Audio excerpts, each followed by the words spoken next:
My son sent me a message. Don't wait for dinner. My wife doesn't want to see you. And this is after I gifted them a gorgeous apartment. I calmly replied, got it. That night, I blocked all their cards and deleted 215 accounts. Let's see how they manage now. The next morning, my phone was blowing up with calls. They were sobbing, begging me to fix everything. But it was too late. And what happened next will blow your mind. You know, I never thought I'd be telling this story. I'm Margaret Thompson, but everyone calls me Maggie. I'm 65, live in a nice house in Cherry Hills Village just outside Denver, and I guess you could say I've done all right for myself. After my husband passed 5 years ago, heart attack, came out of nowhere, I threw myself into building my tech consulting business. Started from nothing really. Just me, a laptop, and way too much coffee. My son Jake. God, that boy was everything to me growing up. Raised him mostly on my own even when his dad was alive. Jake was in sales, worked hard, but you know how it is these days. Young couple, little Tommy, who's 6 now, trying to make it in Denver where everything costs a fortune. So when their 5th wedding anniversary rolled around last spring, I decided to do something big. I mean really big. Found this gorgeous condo downtown, floor-to-ceiling windows, mountain views, the whole 9 yards, $450,000. Just wrote the check, didn't even blink. I'll never forget Jake's face when I handed him those keys. He actually cried. And little Tommy jumping up and down yelling, "We live in the sky now, Grandma." I thought this would bring us closer. Maybe I'd finally have that family dinner every Sunday, help with homework, be the grandma I always wanted to be. You know how it is when you get older. Family becomes everything. It was a Tuesday. I remember because Tuesday was book club, and we were discussing some romance novel that frankly put me to sleep. I was sitting in Eleanor's living room, pretending to care about the heroine's love triangle, when my phone buzzed. Text from Jake. Don't wait for dinner, my wife doesn't want to see you. I stared at that screen for probably 30 seconds. Eleanor kept talking about passionate embraces or whatever, but I couldn't hear anything, except this ringing in my ears. My wife doesn't want to see you. Not, we can't make it. Not, Jessica isn't feeling well, my wife doesn't want to see you. Suddenly, everything clicked into place. The last few months, Jessica's tight smiles.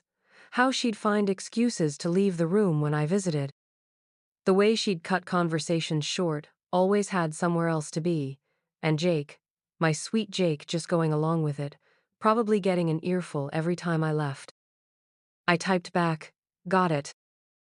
That's it. Just, got it. Because what else do you say when your own family basically tells you you're not wanted? Eleanor was looking at me funny. Maggie, you okay? You look like you've seen a ghost. I hadn't seen a ghost. I'd seen the truth. That night, I didn't cry. I didn't scream. I didn't call Jake demanding explanations. Instead, I made myself a cup of tea, chamomile, the kind that's supposed to calm you down, and I sat at my kitchen table with my laptop and my phone. I called Sarah, my financial advisor. We'd worked together for 15 years, and she knew all my accounts, all my business connections. Sarah, I need you to walk me through something. Every financial connection I have with Jake and Jessica. Every single one.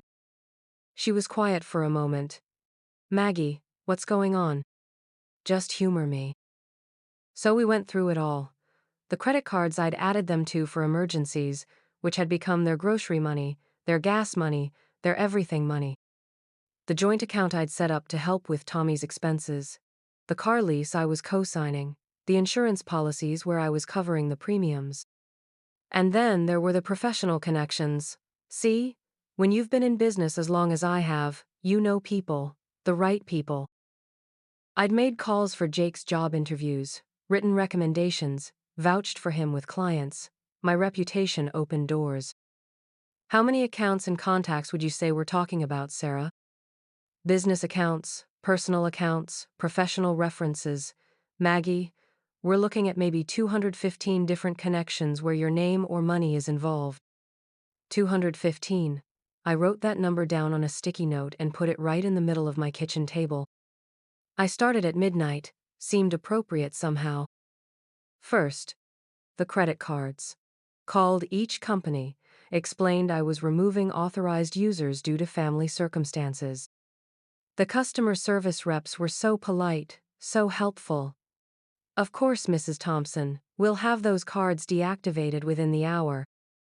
Jake's Shell card, Jessica's Nordstrom account, the Whole Foods card they used for groceries, the King Soopers card, even Tommy's little emergency card I'd given Jake for school stuff. Click, click, click, gone. Then the bank accounts. The joint checking account where I'd been depositing money every month. The savings account for Tommy's college fund that I'd been the primary contributor to. Access revoked. The car lease was trickier, had to call at 6 in the morning when the business office opened. Yes, I'd like to remove myself as co-signer and discontinue payments on this lease immediately. Insurance was next. Health, auto, life, policies where I'd been covering their premiums because family takes care of family, right? But here's where it got really interesting. The professional stuff. My business contacts, my LinkedIn connections, my references.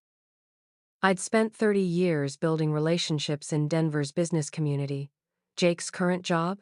I'd recommended him to my old client. Jessica's part-time marketing gig? I'd introduced her to the owner at a charity event. One by one, I sent polite emails. Please disregard any previous recommendations I may have made regarding Jake Thompson. Due to personal circumstances, I can no longer vouch for his professional character. I blocked their numbers from my business contacts, removed them from my social media, deleted them from my professional networks. By 7 a.m., I'd severed 215 different connections, bank accounts, credit lines, professional references, business contacts, personal recommendations, everything.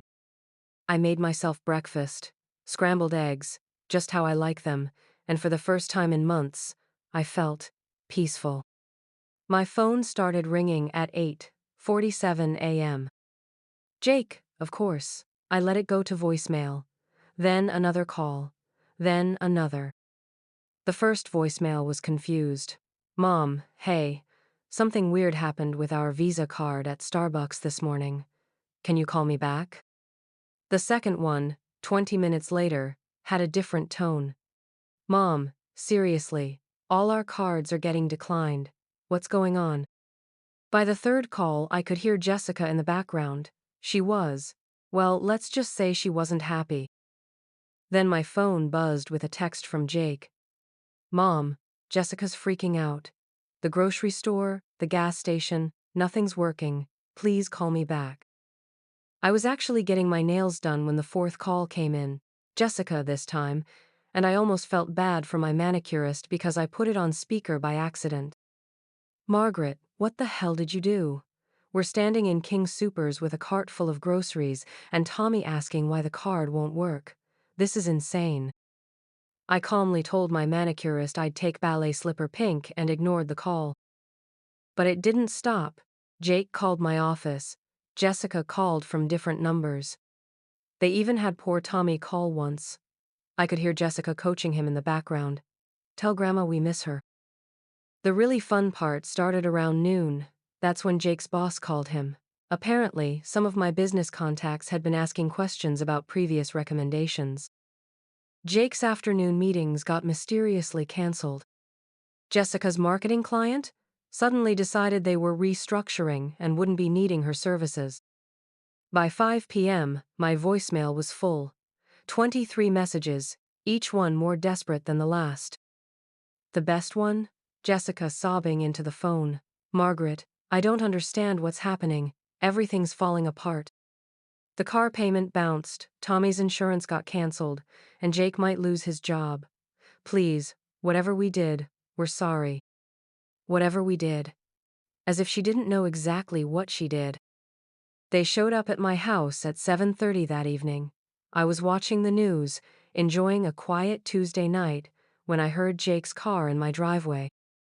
The doorbell rang about 15 times before I answered it. Jake looked like he hadn't slept in a week. Jessica's makeup was smeared from crying, and little Tommy was holding both their hands, looking confused and scared. "Mom," Jake said, and his voice cracked. "We need to talk." I let them in because Tommy was there, and whatever was happening between the adults, that little boy didn't deserve to stand on my porch. Jessica immediately started crying again. "Margaret, I'm so sorry. I never meant, I didn't realize." "Realize what, Jessica?" That you could." She gestured helplessly. "Everything's gone. Our cards, our accounts, Jake's job recommendations. The car got a repossession notice today." Jake was staring at me like he'd never seen me before. "Mom, how did you even? I mean, I knew you had connections, but this." 215, I said calmly. 215 different ways I was connected to your lives financially or professionally. Tommy tugged on my sleeve. "Grandma, why is Mommy crying?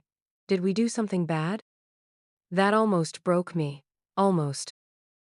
Sometimes, sweetheart, grown-ups make mistakes and hurt each other's feelings. Jessica looked up at me with red, swollen eyes.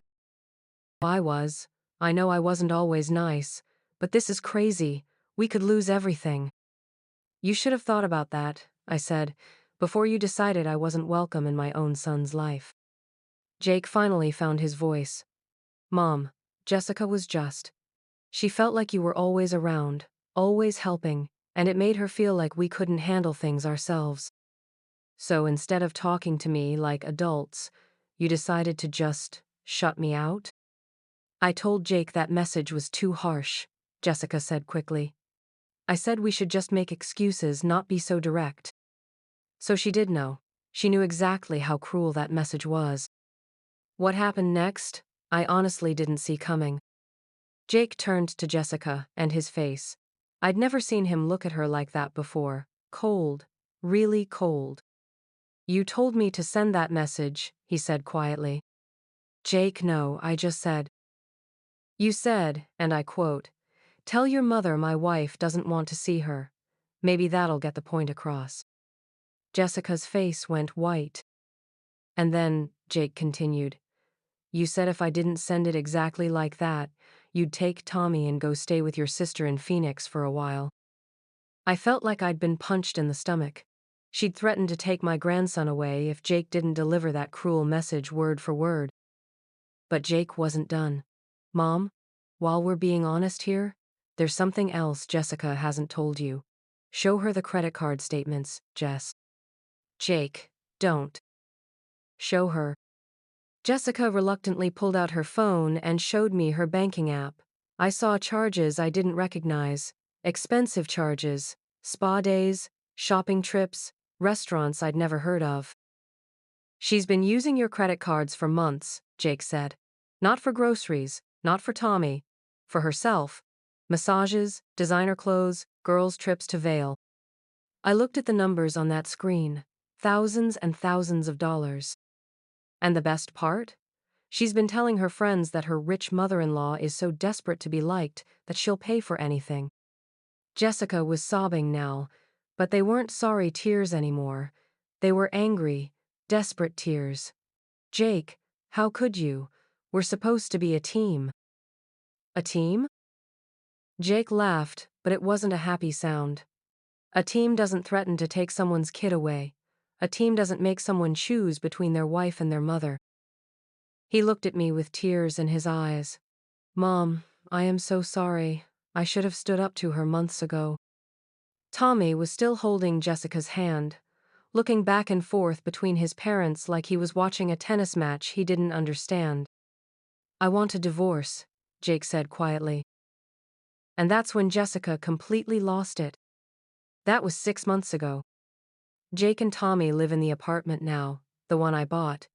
Turns out Jessica's name was never on the deed anyway, since I'd purchased it as a gift specifically for Jake. Jessica, well, she's back in Phoenix with her sister. The divorce was messy, But Jake got primary custody when it came out in court that she'd been financially abusing my generosity and emotionally manipulating the family situation. I've restored Jake's access to some of the accounts, the necessary ones. His job situation worked out too, once I explained the circumstances to my business contacts. Turns out most people understand family drama. Tommy asks about his mom sometimes, and he talks to her on video calls twice a week. But when he tells me about his day, when he needs help with homework, when he wants to bake cookies on Sunday afternoons, I'm here for all of that now. Jake and I had a long talk about boundaries and respect, about how family helps family, but family also treats family with dignity. About how love doesn't mean accepting disrespect, and generosity doesn't mean being taken advantage of. The apartment has become our Sunday dinner place. Jake cooks, he's gotten pretty good at it, and Tommy helps me make dessert. We talk about school, about work, about everything and nothing. Last week, Tommy asked me, "Grandma, why did Mommy not want you around before?" I thought about it for a long minute. Sometimes, sweetheart, people get scared that they're not good enough, so they try to push away the people who love them most. But that's silly, he said. Love makes everything better. Out of the mouths of babes, right? Here's what I learned. Setting boundaries isn't cruel. Demanding respect isn't selfish.